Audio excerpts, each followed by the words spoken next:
For pound, the best home fragrance and beauty products, you need to go to AssKicking.com. What's up?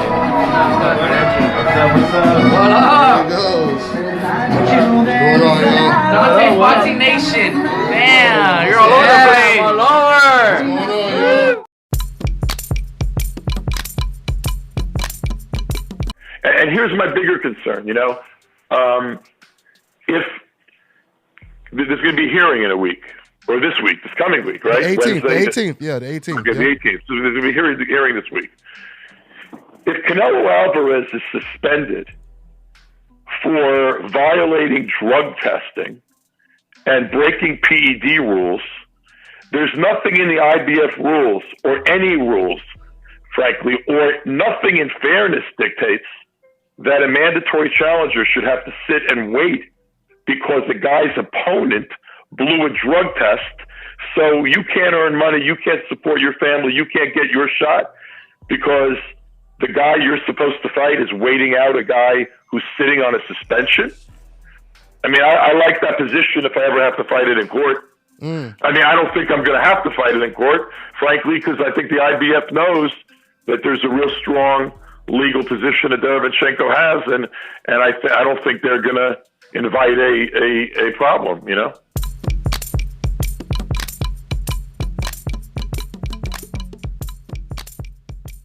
Dante's Boxing Nation, what's going on, guys? So that clip you guys just watched right there, that was an interview I did with Lou DiBella. That's Sergey Derevyanchenko's promoter. And that was the week before the Broner versus Vargas fight.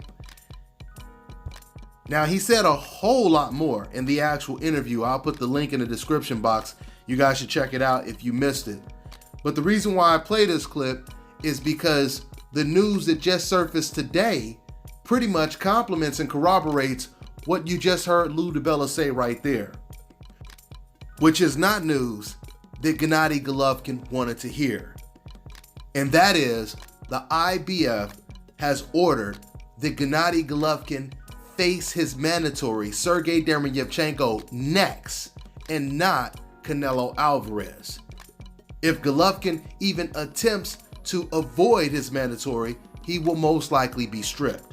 Matter of fact, the IBF, they have already informed Golovkin that he must agree in writing before the contest with Vargas take place to fight Derevyanchenko within 90 days by August 3rd, or he will be stripped of the belt.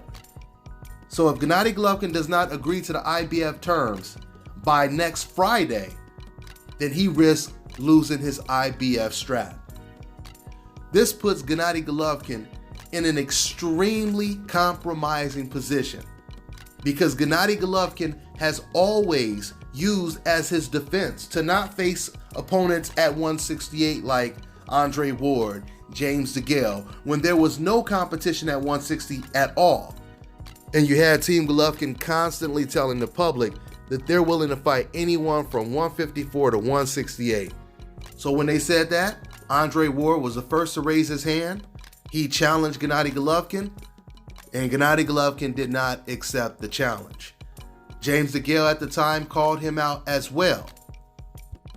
Now, when these fighters were calling out Gennady Golovkin, this is when they started to use the unification excuse. Gennady Golovkin has said on many occasions, and Team Golovkin, they've said on many occasions, the most important thing to do right now is unify all the belts.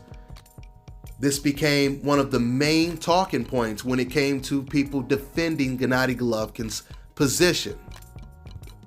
Hey man, he wants to unify the belts. They would say stuff like, when's the last time there was a unified middleweight champion, etc., etc., etc., etc. So now he has an opportunity to unify the belts. But the problem is, his mandatories are no longer Dominic Wade's, Adama's, Willie Monroe's. Now his mandatories are fighters like Sergey Derevyanchenko, Jamal Charlo, the winner of Danny Jacobs versus Zaleski. And then you have the other middleweight champion, which is Billy Joe Saunders, and he just came off of his best performance over David Lemieux. So there are no more easy fights for Gennady Golovkin outside of this Vanes Monterosian fight that Golovkin chose to take over facing his mandatory once again, Sergey Derevyanchenko. Now, speaking of Vanes Martirosyan, Golovkin and Team Golovkin, they should really be thanking the IBF for being generous enough to allow Golovkin to face Vanes Martirosyan, a guy who doesn't even fight at 160, but yet he's going to be able to jump the line in front of a #1 mandatory. Now, going back to the mandatory Sergey Derevyanchenko, something else that Sergey's promoter, Lou DiBella, said in that interview. Once again, I'll put the link in the description box so you guys can watch the entire interview. It's some good stuff. He also said in that interview that Gennady Golovkin knows Sergey very well. They came up in the amateurs together. Sergey is a Ukrainian undefeated fighter. He's an Olympian just like Gennady Golovkin is. He was one of the best amateurs in the world. This is what Lou DiBella said. So they know him. Golovkin knows him very well. He knows that that is not an easy fight. And they understand that when it comes to the Canelo Alvarez situation, they need a fight that they can win for sure. That's what they're banking on when it comes to Vanes Martirosyan, right? They don't have the confidence that they will walk past or walk through Sergey to get that Canelo payday. They don't have the confidence that they will do that. So once again, when it comes to fighters like Jermall Charlo, and when it comes to Jermall Charlo, I'll tell you right now, not even Golovkin's most loyal supporters believes that Golovkin can beat Jermall Charlo. Because soon as you bring up Charlo's name, especially after what Charlo just did to Centeno like a week ago, you'll hear some of these fans, they'll say right away, oh, no, he shouldn't fight that guy. Golovkin is too old. He shouldn't fight him, he's too old, etc., etc., etc. Which the translation is, that guy will probably destroy Gennady Golovkin. That's what they're actually saying. Because the whole Golovkin is too old to fight Charlo, that excuse doesn't make sense. Because Gennady Golovkin is fighting against Canelo, or he's attempting to fight against Canelo. So how come those same fans didn't say this when they knew that Gennady Golovkin was fighting Canelo?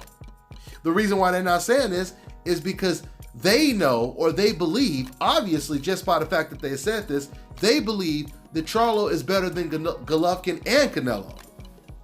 Or else why even say that? Why make an excuse that Golovkin is too old to face Charlo, but he's not too old to face Canelo? Clearly, that suggests you believe that Charlo is a much better fighter than both of those guys. But let's just go with that theory. Let's go with the theory of Golovkin being too old. Golovkin is 36 years old. And by way of contrast, Floyd Mayweather, he had a pro career that lasted much longer, much longer than Gennady Golovkin's pro career. And Floyd Mayweather, when he was 38, he fought a guy that was 15 pounds bigger than him at a higher weight class, 14 years younger than him, was undefeated and was a unified champion, and that was Canelo Alvarez.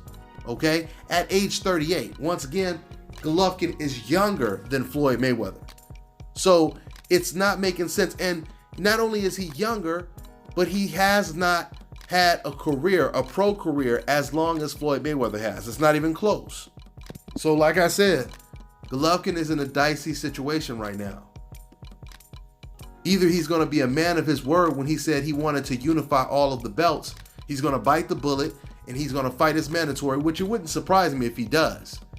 Or he's going to be forced to contradict himself and vacate the belt and completely destroy the excuses that he used for not facing, once again, fighters like Andre Ward and James DeGale at 168. So what does he do? What does he do? It's tough. It's really tough. We'll see what happens.